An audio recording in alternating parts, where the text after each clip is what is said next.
जनप्रतिनिधियों, समाज सेवियों सहित शासकीय कर्मचारियों ने वैक्सीनेशन महाअभियान में उत्साहपूर्वक हिस्सा लिया।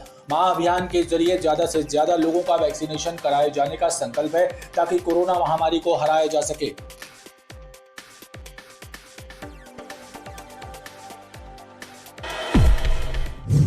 सोमवार को जिला प्रशासन द्वारा जारी की गई 4165 सैंपलों की परीक्षण रिपोर्ट में कोरोना के 5 मरीज ही सामने आए। वहीं बीते 24 घंटे में स्वस्थ हुए 9 व्यक्तियों को डिस्चार्ज किया गया। हालांकि कोरोना संक्रमित एक मरीज की मृत्यु भी प्रशासनिक रिकॉर्ड में दर्ज की गई।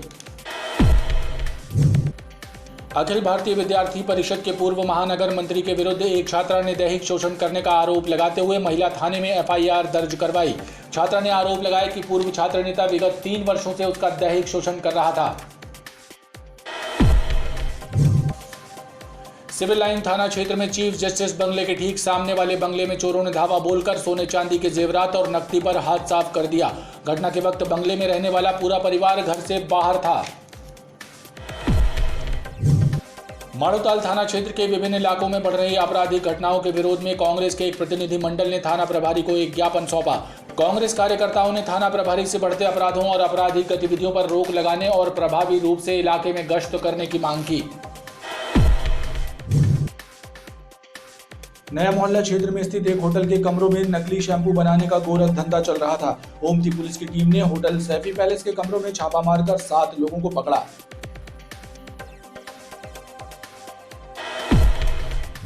तिलवारा थाना क्षेत्र बाजना मठ में एक 2 वर्षीय मासूम बालक की सिंटेक्स की टंकी में डूब जाने से मौत हो गई। ये दर्दनाक हादसा तब हुआ जब 2 वर्षीय मासूम बालक अपने 7 वर्षीय भाई के साथ छत पर खेल रहा था। रांची क्षेत्र में रहने वाले एक बदमाश को पुलिस ने कट्टा और कारतूस के साथ गिरफ्तार किया। आरोपी को प्रभात गश्त के दौरान मोनी तिराहे के पास पकड़ा गया।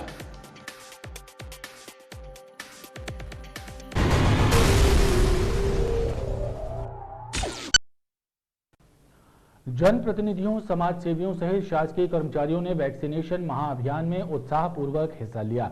महाअभियान के जरिए ज्यादा से ज्यादा लोगों का वैक्सीनेशन करवाए जाने का संकल्प है ताकि कोरोना महामारी को हराया जा सके। कैंट विधानसभा क्षेत्र के ग्राम तिघरा में वैक्सीनेशन शिविर का आयोजन किया गया, जिसमें क्षेत्रीय विधायक अशोक रोहानी मौजूद रहे। उन्होंने लोगों से आह्वान किया कि हर व्यक्ति वैक्सीनेशन जरूर कराए ताकि कोरोना की तीसरी लहर को हराया जा सके। वैक्सीनेशन ही सुरक्षा का सर्वश्रेष्ठ उपाय है। कैंट विधानसभा में लगभग 35 सेंटरों पर अपार उत्साह के साथ लोग टीका लगवा रहे हैं और सुरक्षित हो रहे हैं। कोरोना को के लिए से जंग जीतने की सिर्फ एक ही उपाय है, वह वैक्सीन और मास्क। और इस अभियान के तहत लंबी लंबी लाइनें लगाकर 18 प्लस हो चाहे 45 प्लस हो वैक्सीन लगवा रहे हैं। मैं पुनः अपील करता हूं सबसे कि आपको कोरोना की जंग जीतने के लिए वैक्सीन लगवाना है। वहीं कलेक्ट्रेट के आयुष विभाग में वैक्सीनेशन शिविर का आयोजन हुआ, जिसमें कर्मचारियों के परिवारों के सदस्यों ने भी टीका लगवाया। पूरा माहौल उत्सव की तरह दिखाई दिया। और आज हमारा टारगेट है कि हम अधिक से अधिक वैक्सीनेशन करवाएं और अभी हमारा प्रयास जारी है और अभी शाम तक 5 बजे तक ये हमारा कार्य चालू है।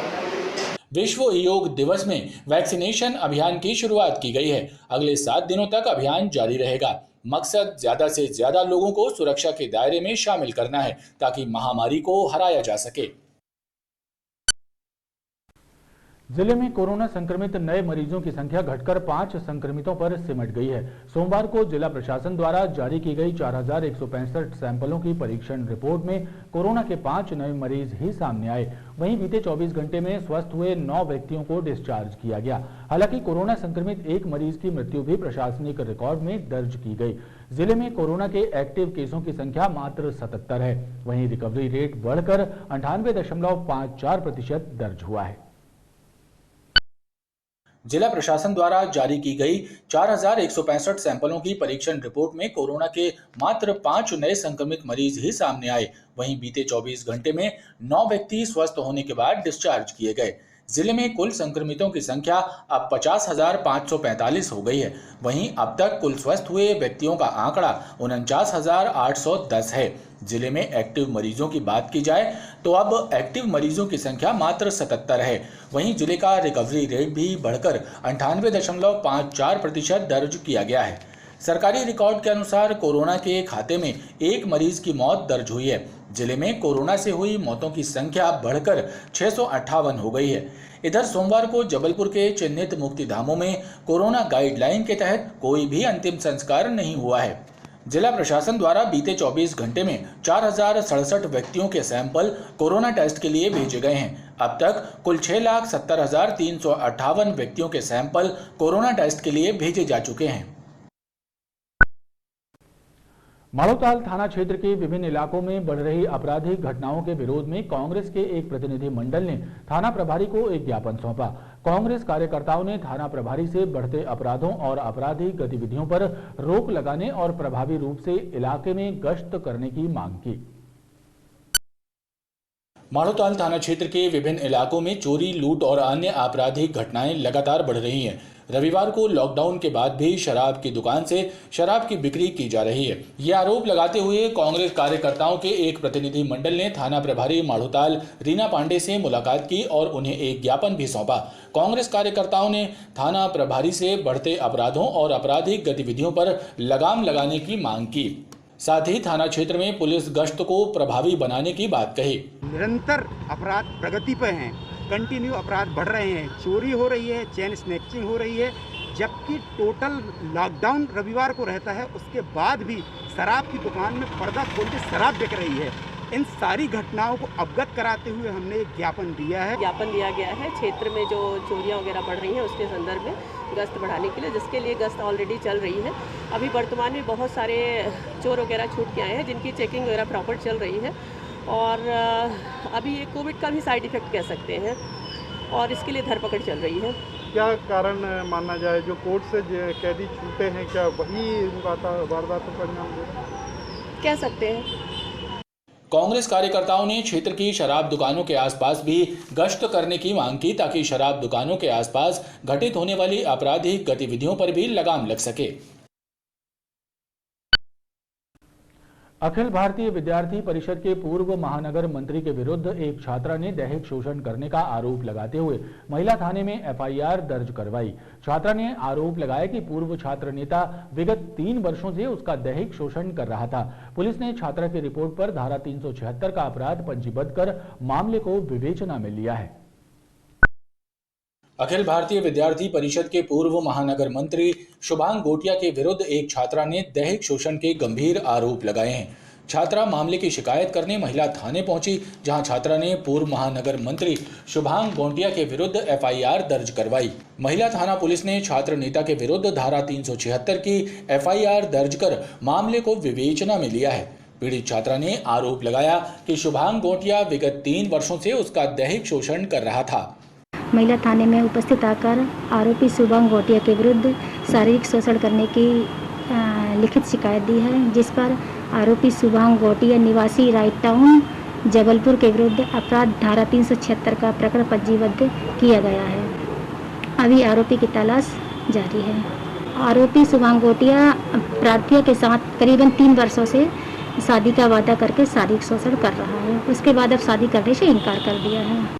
बताया जाता है कि आधारताल क्षेत्र में रहने वाली छात्रा पूर्व में एमबीए की पढ़ाई कर चुकी है। 2018 में उसकी मुलाकात राइट टाउन निवासी छात्र नेता शुभांग गोटिया से हुई थी। उस वक्त वो एबीवीपी का महानगर मंत्री था। उसने शादी का झांसा देकर छात्रा को फंसाया और उसका दैहिक शोषण किया। बताया जाता है कि शुभांग गोटिया वर्तमान में एबीवीपी का प्रदेश सह मंत्री है। छात्रा के मुताबिक शुभांग ने उससे शादी का वायदा किया था, लेकिन वो साफ मुकर गया।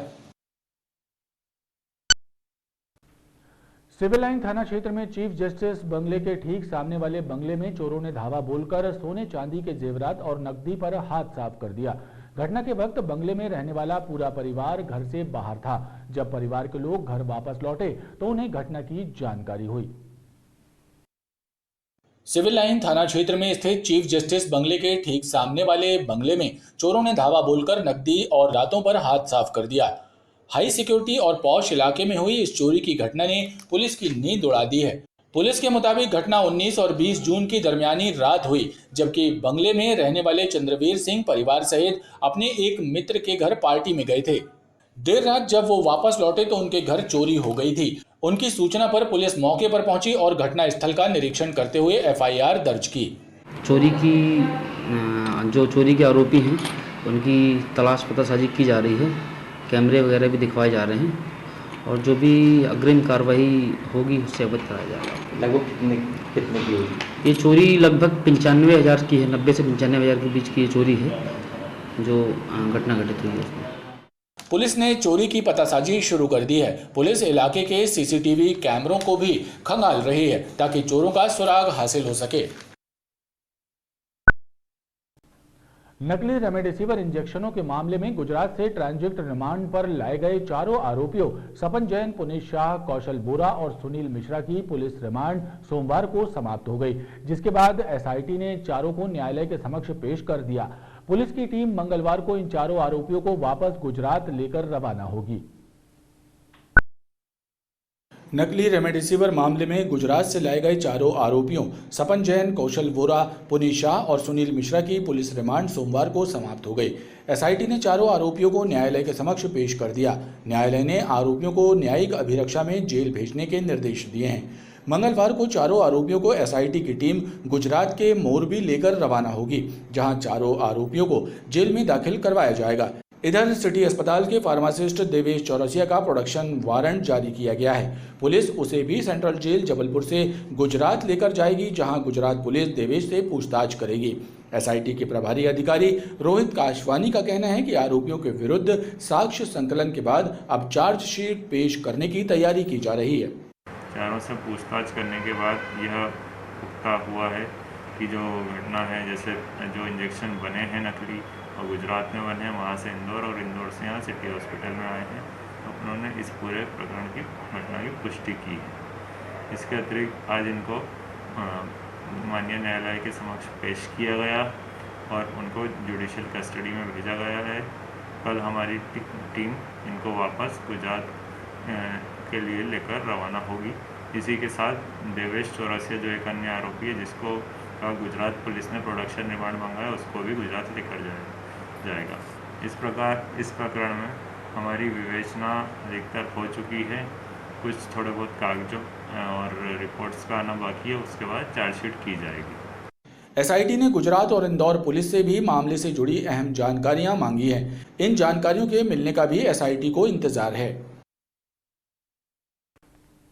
जमीनों के फर्जीवाड़े में गोहलपुर पुलिस द्वारा गिरफ्तार किए गए जालसाज बिल्डर कलीमुद्दीन उर्फ कलीम के बैंक लॉकरों से पुलिस को कुछ भी हासिल नहीं हुआ। पुलिस ने सोमवार को कलीमुद्दीन के बैंक लॉकरों की तलाशी ली। वहीं इस मामले में पुलिस ने कांग्रेस नेता सत्येंद्र यादव के बयान भी दर्ज किए। पुलिस का कहना है कि मामले में कांग्रेस नेता सत्येंद्र यादव की संलिप्तता नहीं पाई गई है। पुलिस अमजद और इरशाद से भी मामले में पूछताछ कर रही है। जमीनों के फर्जीवाड़े के मामले में गोहलपुर पुलिस द्वारा गिरफ्तार किए गए जालसाज कलीमुद्दीन उर्फ केबीसी के बैंक लॉकरों को सोमवार को पुलिस द्वारा खोला गया। पुलिस ने इन लॉकरों की तलाशी ली। लॉकर में रखे कुछ दस्तावेजों को जब्त किया गया है, जिसकी जांच की जा रही है। इधर पुलिस ने जमीन के पूर्व मालिक कांग्रेस नेता डॉक्टर सत्येंद्र यादव सहित अमजद और इरशाद के बयान दर्ज किए हैं। पुलिस अधिकारियों का कहना है कि प्रारंभिक जांच में इस मामले में डॉक्टर सत्येंद्र यादव की संलिप्तता नहीं पाई गई है। हालांकि अब भी बयानों की तस्दीक और जांच करने की बात पुलिस अधिकारियों ने कही है।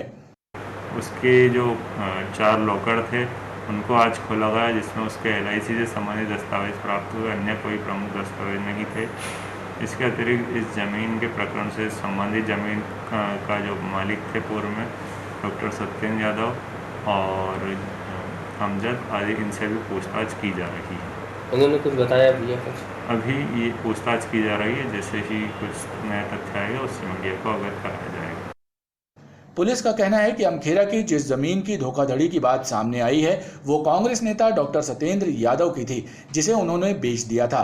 पुलिस ने जमीन की धोखाधड़ी के मामले में कलीमुद्दीन के विरुद्ध कुल 6 FIR दर्ज की हैं और मामले में जांच जारी है। रांची क्षेत्र में रहने वाले एक बदमाश को पुलिस ने कट्टा और कारतूस के साथ गिरफ्तार किया है। आरोपी को प्रभात गश्त के दौरान मोनी तिराहे के पास पकड़ा गया। इसके विरुद्ध आर्म्स एक्ट का प्रकरण दर्ज कर मामले की विवेचना शुरू की गई है। रांची पुलिस ने मोनी तिराहा SAF बाउंड्री के पास एक बदमाश तरुण पटेल को गिरफ्तार किया। इसकी तलाशी लेने पर पुलिस को एक कट्टा और कारतूस भी बरामद हुआ। इसके विरुद्ध आर्म्स एक्ट का प्रकरण कायम किया गया है। पुलिस इससे पूछताछ कर रही है। घटने के लाइसेंस वगैरह के संबंध में पूछताछ की तो कोई भी उसके पास में वैध कागजात नहीं पाए गए। जो इस पर आरोपी के विरुद्ध 25-27 आर्म्स एक्ट का प्रकरण कायम करके और आगे की जांच की जा रही है। पुलिस तरुण के आपराधिक रिकॉर्ड का भी पता लगा रही है। इसने किस मकसद से हथियार रखा था, इस संबंध में जांच की जा रही है। तिलवारा थाना क्षेत्र बाजनामठ में एक 2 वर्षीय मासूम बालक की सिंटेक्स की टंकी में डूब जाने से मौत हो गई। ये दर्दनाक हादसा तब हुआ जब 2 वर्षीय मासूम बालक अपने 7 वर्षीय भाई के साथ छत पर खेल रहा था। इस दौरान बड़ा भाई किराने की दुकान में बिस्किट लेने चला गया और उसी वक्त छोटा भाई पानी की टंकी में गिर गया। हादसे के बाद मासूम बच्चे को इलाज के लिए मेडिकल अस्पताल में भर्ती करवाया गया, लेकिन उपचार के दौरान उसने दम तोड़ दिया। तिलवारा थाना क्षेत्र के बाजनामठ में किराए के मकान में रहने वाले 31 वर्षीय शिशुपाल गजभिये के 2 वर्षीय मासूम बालक की सिंटेक्स की पानी की टंकी में डूब जाने से मौत हो गई। यह हादसा उस वक्त हुआ जब 2 वर्षीय मासूम रेहान अपने 7 वर्षीय भाई सुशांत के साथ छत पर खेल रहा था। इस बीच सुशांत छोटे भाई रेहान को छोड़कर बिस्किट लेने दुकान चला गया। इस बीच रेहान सिंटेक्स की पानी की टंकी में गिर गया। इस घटना से हड़कंप मच गया।